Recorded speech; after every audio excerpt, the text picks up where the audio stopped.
एक लड़का जो कमाने के लिए विदेश चला जाता है और वहीं पर 2 सालों तक कामकाज किया करता है। दोस्तों 2 साल बाद बड़ा खुश होता है और खुशी खुशी वो अपने देश को लौट आता है। दोस्तों फिर वहाँ से वो अपने घर जाने लगता है और जब रेलवे स्टेशन पर गाड़ी रुक जाती है, जो वहाँ का नज़ारा देखता है तो उसकी आंखें फटी की फटी रह जाती हैं। दोस्तों वो अपने बूढ़े माता पिता और अपनी पत्नी को वहाँ पर ऐसी हालत में देखता है जिसे देखकर उसकी आंखों से आंसू रुकने का नाम ही नहीं लेते। वो बहुत ही तेज़ी के साथ रोने लगता है। दोस्तों ऐसा वहाँ पर क्या हो रहा था, अगर आप लोग भी पूरे मामले को डिटेल से जानना चाहते हैं तो वीडियो को ज़रा सा भी स्किप ना करें, लास्ट तक वीडियो को ज़रूर देखिएगा। आगे बढ़ने से पहले हमारी वही रिक्वेस्ट कि जो हमारे चैनल के साथ नए हैं कृपया करके चैनल को फॉलो कर लें, बेल आइकन को ज़रूर प्रेस करें। नमस्कार, जय हिंद। आप देख रहे हैं APH न्यूज़ राहुल रावत के साथ। दोस्तों आज की जो हकीकत की घटना आप लोगों को बताने जा रहा हूँ, ये उत्तर प्रदेश के रायबरेली के एक गांव की हकीकत की घटना है।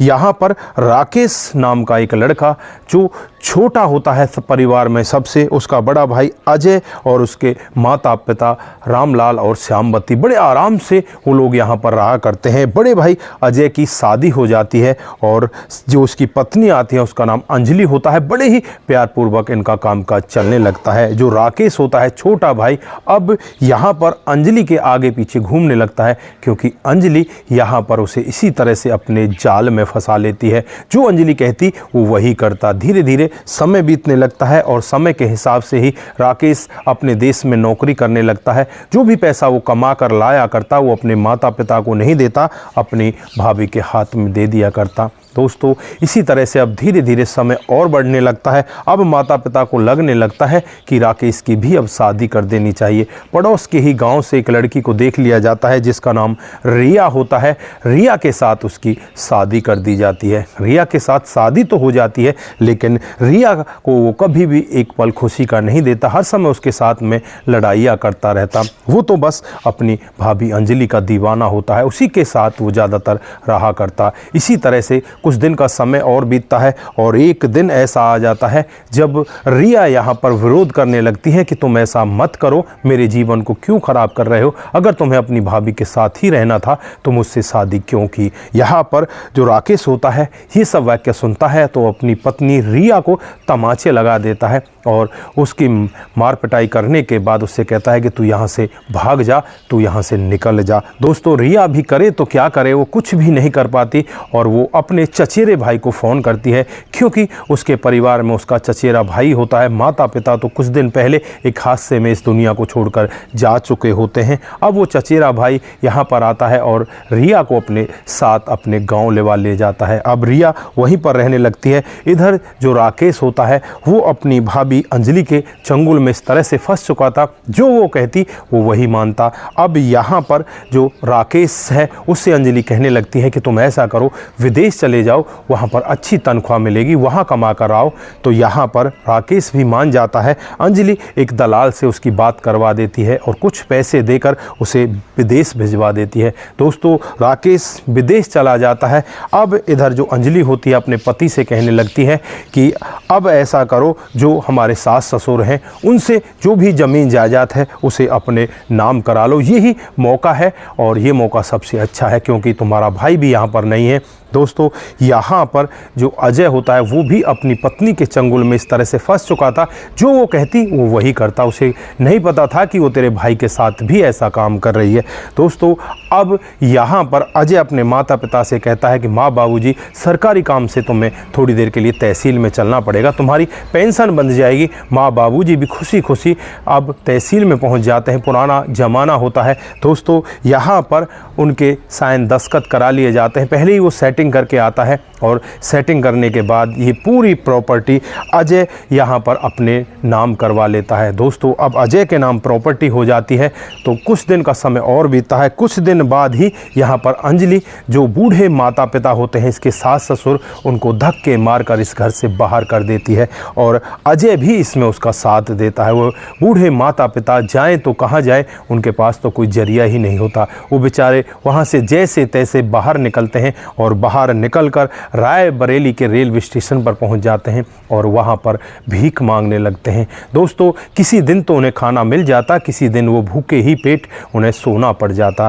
दोस्तों फिर एक दिन का वाक़या होता है जब रिया यहाँ किसी काम से आती है और रिया जब अपने सास ससुर को ऐसी हालत में देखती है तो वो भी रो पड़ती है और पूछने लगती है कि तुम्हारे साथ में ऐसा हुआ कैसे। तो यहाँ पर वो बूढ़े माता पिता पूरा वाक़या बताते हैं कि तेरी जो जेठानी है उसने हमारे साथ में ऐसा गलत काम किया है, हमारे बेटे ने भी ऐसा ही गलत काम किया है।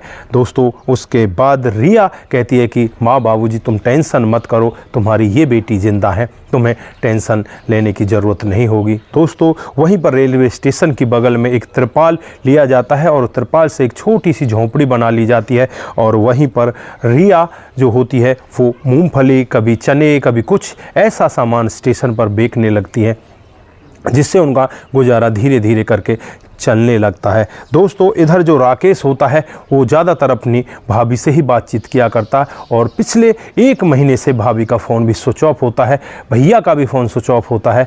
यहाँ पर अब राकेश परेशान सा होने लगता है, वो सोचने लगता है कि यार हर महीने मैं उनको पैसा भेजता हूँ लेकिन 1 महीने से मेरी बात नहीं हो पा रही है, कोई कारण तो हो गया होगा, तो ऐसा कर अपने देश को लौट आ। दोस्तों फिर राकेश यहाँ से सीधा अपने देश को लौट आता है, दिल्ली एयरपोर्ट पर आता है, वहाँ से सीधे बस पकड़कर अपने घर, अपने गांव रायबरेली के उस गांव में आ जाता है। जब वहाँ आकर देखता है तो वहाँ इनके जो घर होता है, पुश्तैनी जो ज़मीन होती है उस पर ताला जड़ा होता है। आसपास के लोगों से पूछता है कि यहाँ पर ताला कैसे जड़ा हुआ है, तो आसपास के लोग उसे बताते हैं कि भैया तुम्हारे जो भाभी भैया हैं उन्होंने बहुत बड़ा अजब काम कर दिया है, यहाँ पर वो सारी प्रॉपर्टी को बेच कर चले गए, माँ बाबूजी से धोखे से उन्होंने प्रॉपर्टी अपने नाम करा ली और तुम्हारे माँ बाबूजी को धक्के मारकर इस घर से बाहर निकाल दिया। तुम्हारे माँ बाबूजी को कई बार रायबरेली के रेलवे स्टेशन पर भीख मांगते हुए देखा है। दोस्तों अब यहाँ पर राकेश घुटनों के बल बैठ जाता है, उसके दिमाग में तमाम सवाल घूमने लगते हैं। वो सोच में पड़ जाता है कि जिस भाभी के लिए तूने अपनी पत्नी को छोड़ दिया, आज उसी भाभी ने तुझे भी धोखा दे दिया, तेरे माता पिता को भी धोखा दे दिया, पूरे जहां को धोखा दे दिया।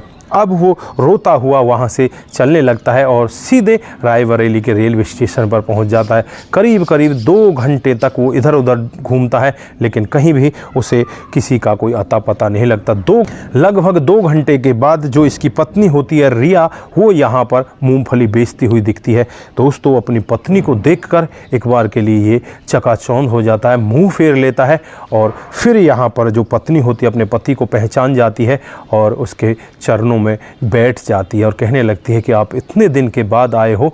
तो यहाँ पर राकेश रिया को उठाता है और कहने लगता है कि तुम्हारी ऐसी दशा कैसे हुई और माँ बाबूजी का क्या पता है तुम्हें, कहाँ है माँ बाबूजी?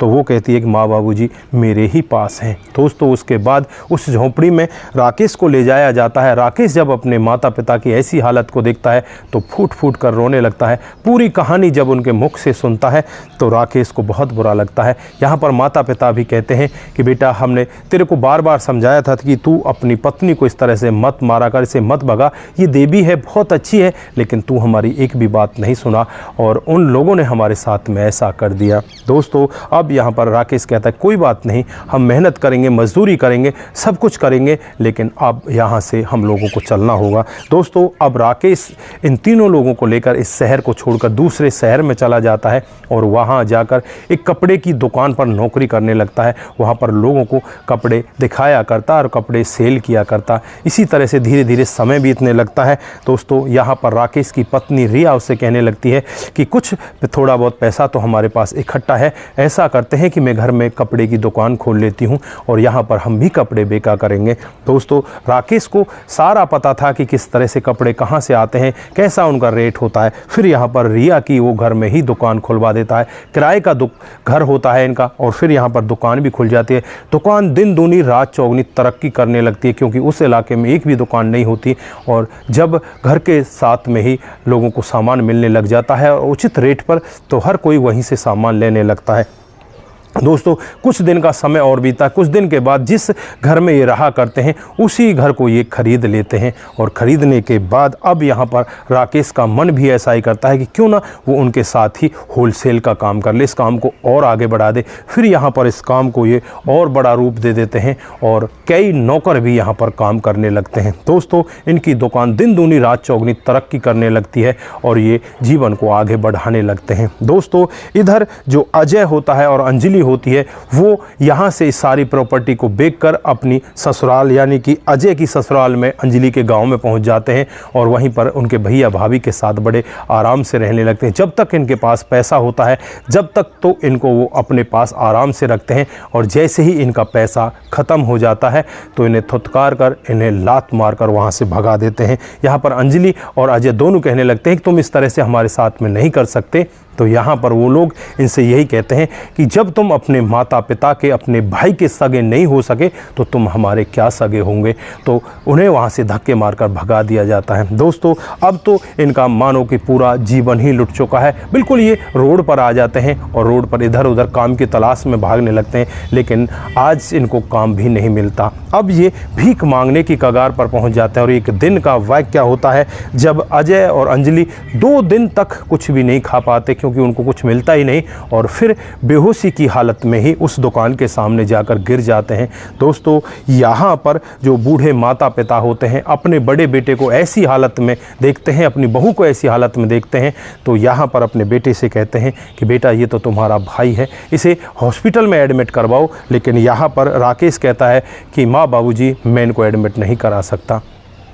यहाँ पर माँ बाबूजी कहते हैं कि तू इनके साथ आगे मत रहना, मत आगे कोई काम करना, लेकिन फ़िलहाल तू अपना फ़र्ज़ निभा, इनको हॉस्पिटल में एडमिट करा दे और इनका इलाज करवा दे। दोस्तों माँ बाबूजी के कहने पर यहाँ पर उन दोनों को उठवाता है और एम्बुलेंस में रख कर सीधे हॉस्पिटल में भर्ती करवा देता है। और जब कई घंटों के बाद उन्हें होश आता है तो सामने यहाँ पर अपने माँ बाबूजी अपने भैया भाभी को देखते हैं तो उनकी आँखें एकदम से फटी की फटी रह जाती हैं, रोने लगते हैं और रोते हुए यही कहने लगते हैं कि हमसे बहुत बड़ी गलती हो गई, हमें माफ़ कर दो। दोस्तों माँ बाबूजी यहाँ पर उनसे मुंह फेर लेते हैं। इधर जो राकेश होता है वो भी मुंह फेर लेता है, लेकिन फिर यहाँ पर जो राकेश की पत्नी होती है रिया वो कहने लगती है कि ये है तो हमारे घर के सदस्य ही, हम वहाँ पर और लोगों को काम दे रहे हैं, क्या इनको काम नहीं दे सकते, इन्हें वहीं पर काम दे दिया जाए। दोस्तों यहाँ पर माँ बाबूजी भी अपनी इस छोटी बहू की बातों को सुनकर बहुत ज़्यादा खुश होते हैं और कहने लगते हैं कि बेटा अगर बहू हो तो तेरे जैसी, तूने हमारे पूरे परिवार को धन्य कर दिया है। दोस्तों उसके बाद यहाँ पर ये सभी के सभी लोग बड़े आराम से रहने लगते हैं और राकेश का काम वहाँ पर बहुत अच्छे से चलने लगता है। अब अजय और अंजलि की समझ में भी आ चुका होता है कि अपनों के साथ धोखा करने का परिणाम क्या होता है। दोस्तों अब वो वहाँ पर ऐसे रहने लगते हैं कि मानो वो उनके लिए ही बने हैं। दोस्तों अब इनका जीवन बहुत बेहतर तरीके से चलने लगा है। तो दोस्तों ये छोटी सी कहानी हमें बहुत बड़ी शिक्षा देकर जाती है कि अपनों के साथ कभी भी धोखा ना करें और अपनों से कभी जीतने की कोशिश ना करें। अगर अपनों से आप जीत भी जाओगे तो बहुत कुछ हार जाओगे, इस बात का विशेष ध्यान रखें। दोस्तों यहाँ पर अजय और अंजलि ने यहाँ पर अपने माता पिता की, अपने भाई की प्रॉपर्टी को अपने नाम कराकर जीत तो हासिल कर ली, लेकिन आज वो सब कुछ हार चुके हैं, उनके पास कुछ भी नहीं है। दोस्तों यहाँ पर राकेश, रिया और उनके जो माता पिता हैं और यहाँ पर ये दोनों लोग हैं, ये सभी के सभी अब बड़े आराम से एक परिवार की तरह रह रहे हैं, एक छत के नीचे एक ही आंगन में एक साथ बैठकर भोजन करते हैं। तो दोस्तों आप लोगों को ये कहानी कैसी लगी आप कमेंट में ज़रूर बताकर जाएँ। दोस्तों आज के लिए बस इतना ही, फिर मिलते हैं किसी नए मोड के साथ। तब तक के लिए आप अपना ख्याल रखें, परिवार का ख्याल रखें, सतर्क रहें, सावधान रहें। दोस्तों जिन साथियों ने हमारे पिछले वीडियोज़ पर कमेंट किए थे उनका नाम हम यहाँ पर बारी बारी से लेने वाले हैं। तो सबसे पहला कमेंट आता है चंदन PK यादव का आता है। वो लिखते हैं यह वीडियो दिल को छू जाता है, आपका बहुत बहुत धन्यवाद। शंकर स्वामी जी आपकी कहानी बहुत ही अच्छी लगती हैं, आपका भी बहुत बहुत धन्यवाद। निर्मला देवे वेरी नाइस वीडियो, आपका भी दिल की गहराई से बहुत बहुत धन्यवाद। Mahi Umar very nice, good luck this girl, बहुत बहुत धन्यवाद आपका। रमन श्रीवास्तव जी, राम राम जी, नाइस पिक बिहार 28 से दिल तक, आपका बहुत बहुत धन्यवाद। Ratanlal Sharma ji very nice story, बहुत बढ़िया, आपका बहुत बहुत धन्यवाद। चित्रलाल जरवाल जी, जय हो सर जी, बधाई और आशीर्वाद है, गुड वर्क दादाजी उज्जैन से, आपका बहुत बहुत धन्यवाद दादाजी। मोनू जैन जी, वेरी नाइस, आपका भी बहुत बहुत धन्यवाद। दोस्तों चंदन पीके यादव, नाइस पिक, आपका भी बहुत बहुत धन्यवाद। चित्रलाल जी, दिल से दिल तक, आपका बहुत बहुत धन्यवाद। माही उमर जी, सो ब्यूटीफुल, आपका भी बहुत बहुत धन्यवाद। सुरेश राउत जी, आपका भी बहुत बहुत धन्यवाद। उसके बाद सब्बीर गुआरी जी हमें लिखते हैं वेरी नाइस, आपका भी बहुत बहुत धन्यवाद। उसके बाद निर्मला देवे वर्मा, वेरी नाइस वीडियो, आप सभी का दिल की गहराइयों से बहुत बहुत धन्यवाद। आप लोग इसी तरह से हमारे साथ बने रहें, इसी तरह से अपना प्यार हमारे साथ बनाए रखें। दोस्तों इसी तरह से हमें देखते रहें। नमस्कार, जय हिंद,